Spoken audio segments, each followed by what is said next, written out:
est dans une société de consommation, mais c'est très difficile de mesurer les impacts environnementaux des produits qu'on achète au quotidien. Tout à fait. Donc, en tant que consommateur, ce qu'on est habitué de voir, c'est le prix, la marque, le nom du produit. Et alors qu'on ne voit pas la face cachée du produit. Donc, l'impact environnemental ou le coût environnemental à un choix de consommation, c'est pas disponible facilement pour les consommateurs.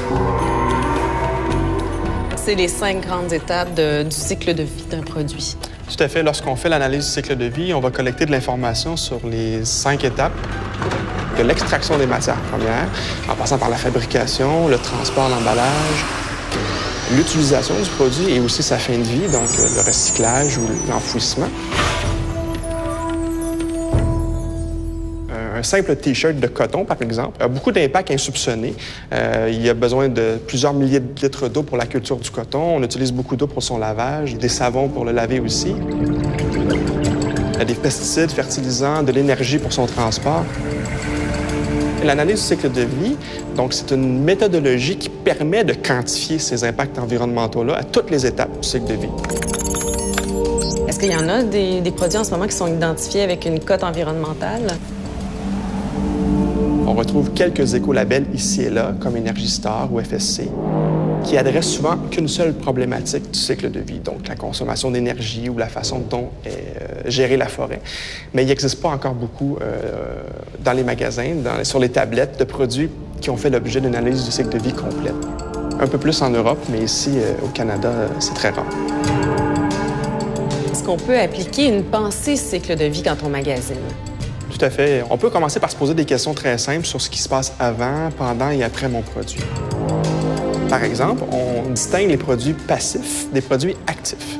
Les produits actifs sont ceux qui consomment de l'énergie. Et habituellement, c'est souvent cette consommation d'énergie-là qui crée le plus d'impact sur l'environnement.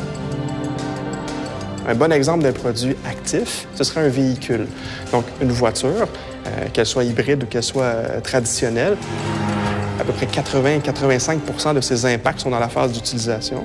C'est pas le recyclage qui importe, c'est pas d'où ça vient, c'est pas son emballage, c'est vraiment sa consommation énergétique.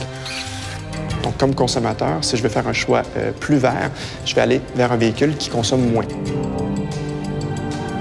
Pour un produit passif, c'est les produits qui ne consomment pas d'énergie du tout. Et un bon exemple de produit passif, ce serait une chaise. Donc, si je cherche à avoir une chaise qui a moins d'impact sur l'environnement, là, ici, je vais me préoccuper beaucoup plus de d'où viennent les ressources qui ont servi à fabriquer la chaise, comment ça a été conçu et comment elle a été transportée. Donc, produit actif, produit passif. Est-ce qu'on pourrait appliquer ça à des objets aussi anodins qu'un jus, par exemple? Bien, tout à fait. Un jus, évidemment, ça ne consomme pas d'énergie. Là, on va s'intéresser beaucoup plus à l'étape de fabrication du jus. S'il est congelé, s'il est fait concentré, s'il est fait d'oranges fraîches, n'a pas les mêmes impacts sur l'environnement. Donc, comme son impact le plus important, c'est souvent son transport, dans ce cas-là, on a intérêt à aller chercher un jus qui est plus condensé, plus concentré. Pourquoi? Parce qu'il est plus léger, donc il est plus léger, moins d'impact pendant le transport, nécessairement. Et c'est souvent une grosse partie des impacts associés à des produits alimentaires, c'est leur transport. Hydro-Québec récemment disait aux gens « rapportez vos vieux frigos ». Est-ce que c'est vraiment mieux de s'acheter un nouveau frigo ou de conserver longtemps ces électroménagers?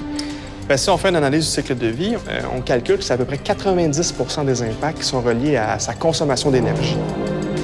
Typiquement, un frigo des années 2000 va émettre 300 kg de CO2. Sur 4-5 ans, on parle de presque à 2000 kg de CO2. Par contre, sa phase de fabrication, ça en implique à peu près 200. Donc, on voit qu'il y a rapidement un débalancement. Et même les déchets que vous allez produire à l'envoyer au rencard ou au recyclage ne vont pas annuler l'effet de changer votre frigo pour un neuf.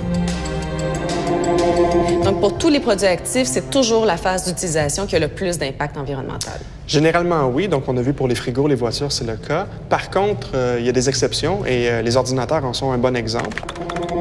Parce que de fabriquer des puces électroniques, ça demande beaucoup d'énergie, beaucoup de matière. C'est des processus industriels très lourds.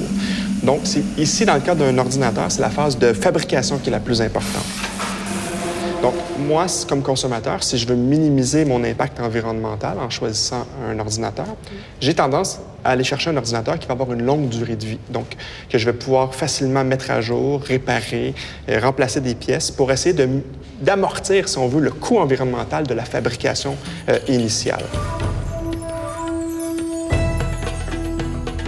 quand même, reste que ça serait pratique d'avoir des informations environnementales quand on achète un produit. Est-ce que ça devrait venir chez nous bientôt, des étiquettes comme ça? En fait, en ce moment, c'est très rare. Par contre, il y a des initiatives un peu partout dans le monde, au Japon, en Europe, où on retrouve ce type d'informations-là. Donc, les résultats, ça peut s'apparenter à une fiche nutritionnelle des aliments, mais c'est la fiche environnementale d'un produit, ce qui permet au consommateur de vraiment évaluer les impacts totaux du cycle de vie du produit.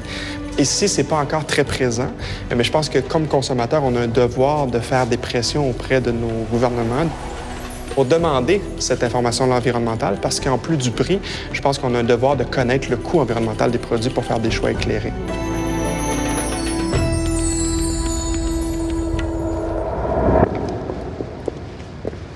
Alors finalement, Ève, l'idée, c'est de ramasser le plus d'informations possible et de les traduire en impact environnemental. Oui, exactement. On s'intéresse au changement climatique qu'un produit peut provoquer, à l'acidité des sols, à l'érosion, à l'occupation des terres. Donc vraiment, c'est très, très complexe et ça demande en fait la participation de plusieurs chercheurs, d'universitaires à travers le monde. Et chaque élément peut prendre des mois, voire des années à calculer. Donc c'est vraiment un processus très complexe. Et de longue haleine, mais éventuellement, on va en venir à avoir des banques de données. On va pouvoir s'y référer.